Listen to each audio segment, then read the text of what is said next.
वात कफ पित्त को ये बैलेंस करने के साथ साथ हमारे शरीर को निरोग भी रखती है। सर्दी खांसी जुकाम बुखार आजकल बहुत ज्यादा फैला हुआ है, तो एक बार ये चटनी बना करके उनको खिला दीजिए, मुंह का स्वाद खुल जाएगा। मुंह में भूख नहीं लग रही थी ना, मुंह खुल जाएगा। काली मिर्ची मुंह को खोलती है, भूख को बढ़ाती है। यहाँ पर 2 चम्मच के करीब हम काली मिर्ची लेंगे। काली मिर्ची आप कम ज्यादा भी कर सकते हैं अपने स्वाद के अनुसार। आधा गोला लेंगे, इसे सूखा खोपरा के नाम से भी जानते हैं या सूखा नारियल के नाम से भी इसे कहीं कहीं पर जाना जाता है। इस नारियल को जब आप लें तो इसको आप धो लें पानी के साथ और उसके बाद सूखे कपड़े से आप पोंछ लीजिएगा। इस गट को जब आप पोंछ लेते हैं तो इसमें मिट्टी वगैरह बहुत ज्यादा होती है, इसलिए पोंछना जरूरी होता है। अगर आप साबुत लेते हैं तो फिर काट करके आधा हिस्सा आप ले लीजिएगा और उसके बाद इस तरह से आपको छोटे छोटे टुकड़ों में काट करके तैयार कर लेना है। ये गोला हमारे शरीर के लिए बहुत अच्छा काम करता है, जैसे कि हमारे शरीर में चमक देता है। जब हम नारियल खाते हैं ना, नारियल से बाल बहुत अच्छे हो जाते हैं। अगर आपकी स्किन में चमक नहीं है तो वो चमक आने लग जाती है। आपका पेट में जो गट है वो गट भी स्ट्रांग हो जाता है जब हम नारियल खाते हैं। नारियल को आप किसी रूप में खाइए, नारियल का पानी पीते हैं बहुत अच्छा होता है, कच्चा नारियल खाते हैं आप सभी को पता है वो भी बहुत अच्छा होता है। सूखने के बाद भी हम इसका प्रयोग इस तरह से करते हैं। हम लड्डू बनाने में प्रयोग करते हैं, बर्फी बनाने में प्रयोग करते हैं। तो इस तरह से भी आप इसकी चटनी बना करके भी आप प्रयोग कर सकते हैं और इसे 1 महीने के लिए आप स्टोर भी कर सकते हैं। यहाँ पे 10 से 15 गोली मैंने ली है लहसुन की। लहसुन की कली को आप ले करके उसे छील करके इस तरह से तैयार कर ले। कम ज्यादा आप अपने स्वाद के अनुसार कर सकते हैं। कम पसंद हो तो कम ले लीजिएगा, नहीं खाते तो नहीं लीजिएगा, उसको स्किप भी आप कर सकते हैं। डालेंगे तो इसका टेस्ट अच्छा आएगा। अब यहाँ पर हम 1 चम्मच लेंगे सौंफ। ये अचार वाली सौंफ है, मोटी वाली सौंफ, बारीक वाली सौंफ नहीं लीजिएगा।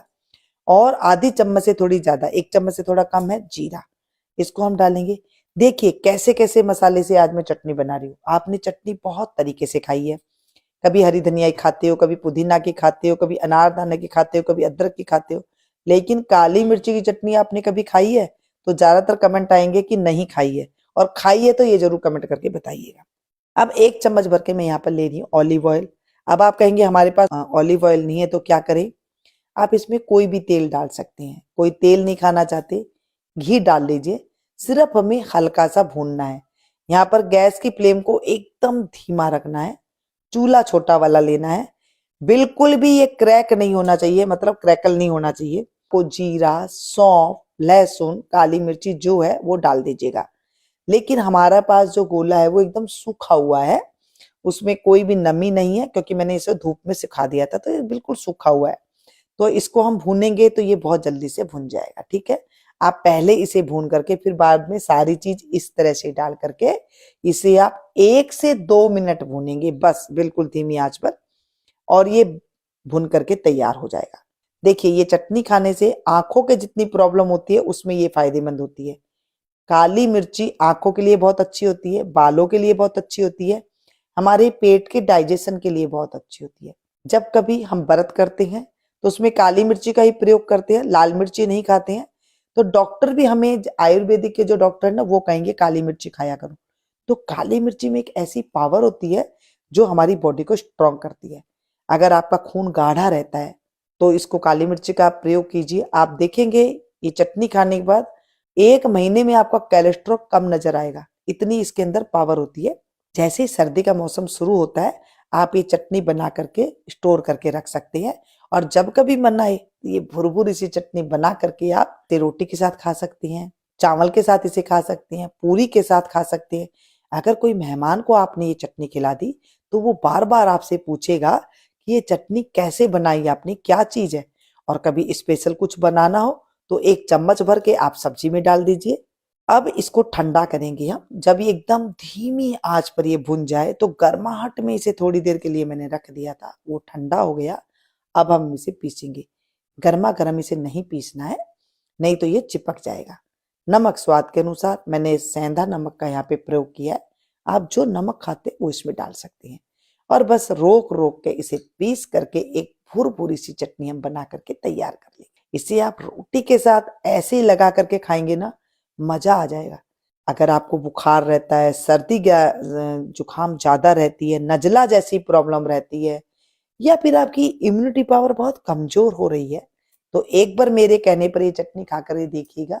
आपको इतना ज्यादा फायदा मिलेगा कि आप कहेंगे कि मीनू जी, मुंह के स्वाद के साथ साथ आपने हमारी सेहत को भी बहुत बढ़िया बना दिया है। इस चटनी को आप चावल के साथ खा रहे हैं तो आपको दाल और सब्जी की जरूरत नहीं पड़ेगी, इतनी मैं आपको गारंटी देती हूँ। बहुत ही स्वादिष्ट चटनी।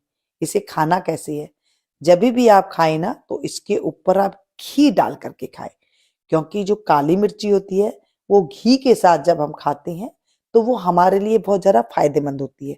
घी और काली मिर्ची का जब मेल होता है तो आंखों की जितनी बीमारी होती है, समस्या होती है, सर में दर्द की जो प्रॉब्लम होती है, वो उसे दूर करता है।